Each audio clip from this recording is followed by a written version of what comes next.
हरिओम।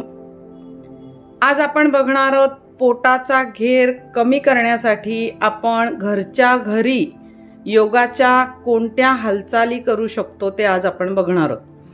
आपल्या योग साधिका सौ अंजलीताई राऊत आज आपल्याला हे सगळे योगाचे प्रकार करून दाखवणार आहेत आणि हे आपण रोज करायचे। हे आपण रोज करताना आपली क्षमता बघायची आहे। आधी कधीच केलेलं नसेल, काही योगाचे कोणताही अभ्यास केलेला नसेल तर सावकाशीने 5 वेळेला 5-6 वेळेला सुरुवातीला करायचं आहे, नंतर 10 वेळेला, मग 15-20, हळूहळू आपली क्षमता वाढेल तसे हे प्रकार वाढवत जायचे करण्याचे। बघूयात आपण पोटाचा घेर कमी करण्यासाठी आपण काय करू शकतो। सुरुवातीला आपण बघूयात शयन स्थितीमध्ये जायचंय। शयन स्थितीत जाताना ज्यांना हर्निया आहे किंवा पोटाच्या आतड्यांना सूज आली आहे त्यांनी कधीही डायरेक्ट शयन स्थितीत किंवा बैठक स्थितीत यायचं नाही। एका अंगावर वळून खाली झोपायचंय आणि मग पाठ टेकवायचे। आता बघूयात आपण पहिला प्रकार। हात वरती घेतलेले आहेत, आपण पाय खाली जुळवून ठेवलेले आहेत। श्वास घेत वरच्या बाजूनी उठायचंय, हातांनी अंगठ्याला पायाच्या स्पर्श करायचा आहे। पुन्हा जागेवर जाऊन शयन स्थितीमध्ये 1 2 3 4।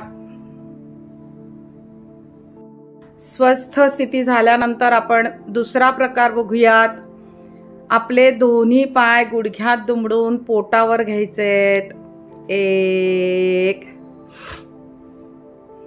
आणि आपले दोन्ही तळहात डोक्याच्या मागे म्हणजे मानेच्या मागे ठेवले तरी चालतील। वरचा भाग उचलायचा आहे। आता एक एक पाय पोटाच्या रेषेत सरळ करायचा आहे, पुन्हा दुमडायचा आहे 1 2 3 4 5 6। रिलॅक्स, स्वस्थ विश्रांती घ्या। आत्ता आपण हे 6 वेळेला बघितलेलं आहे।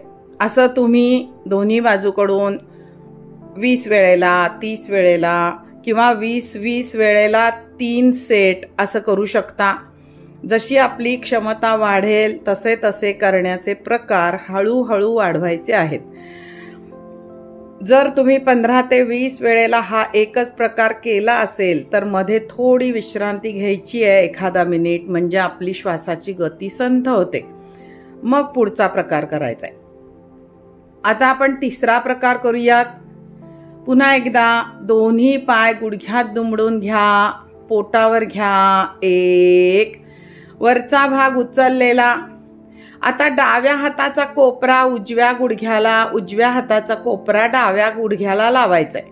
हात मानेखाली डोक्याखाली नाही घेतले तरी चालणार आहेत। चला, डाव्या हाताचा कोपरा डोक्याखाली नाही घेतले हात तरी चालणार आहेत, नुसते वर घ्या दुमडून।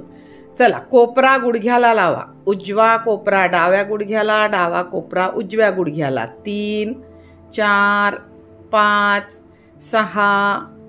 छान, रिलॅक्स, स्वस्थ पाय खाली घ्या, स्वस्थ थोडी विश्रांती घ्या।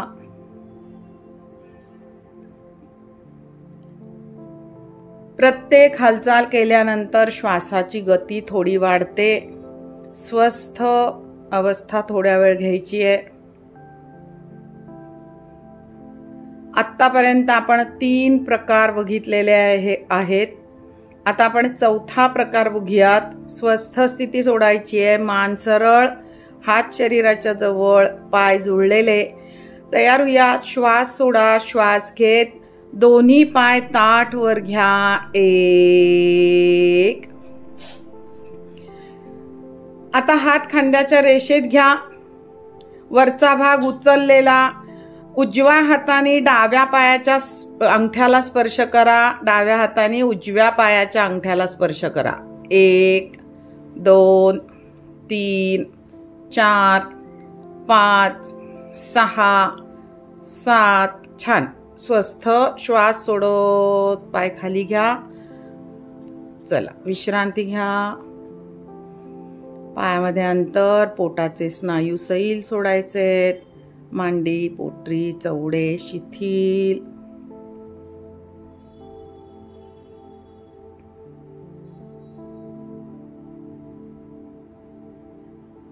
संथ श्वसन होऊ द्यायचंय.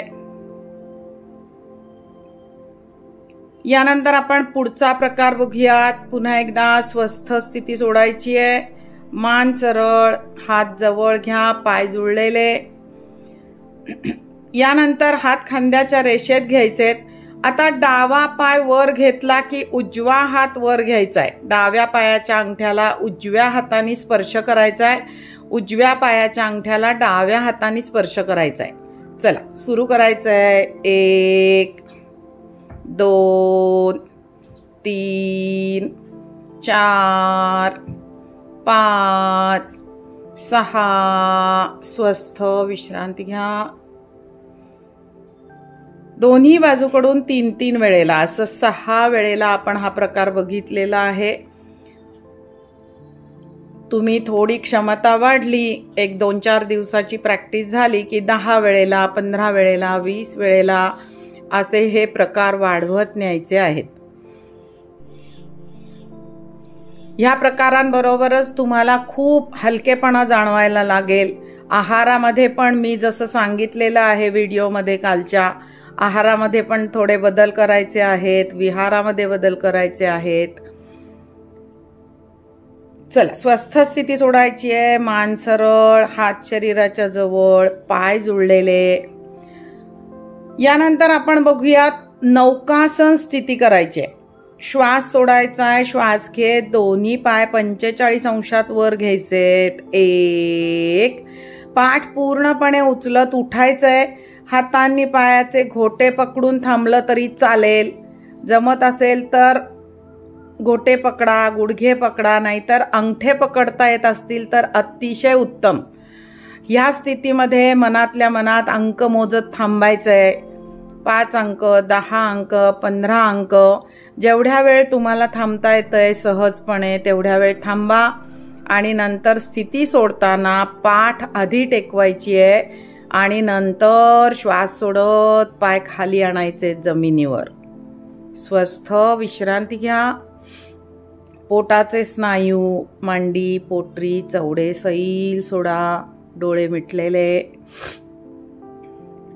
हे नौकासन जे आहे त्यामुळे आपल्या पोटाची चरबी तर कमी होतेच, पण ओटीपोटाच्या स्नायूंमध्ये जर शिथिलता आली असेल, डिलेव्हरी नंतर जर ओटीपोटाचे स्नायू शिथिल झाले असतील तर त्यांचा टोन चांगला होण्याकरता सुद्धा आपल्याला ही स्थिती उपयोगी पडणार आहे.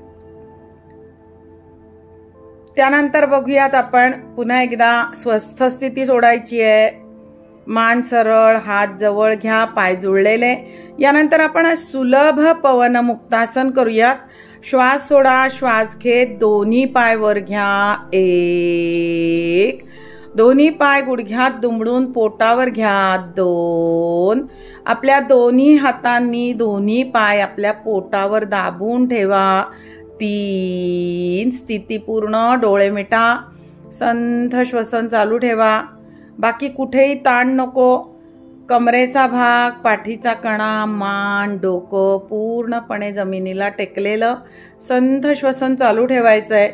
यामुळे आपल्या नाभीच्या खाली असलेला अपान वायू जो आहे तो निघून जाण्यासाठी मदत होते आणि पोटावर दाब आल्यामुळे पोटाच्या स्नायूंचा टोन सुधारतो, चरबी कमी व्हायला मदत होते, पोटाचं आकुंचन प्रसरण सुधारतं, रक्ताभिसरण सुधारतं.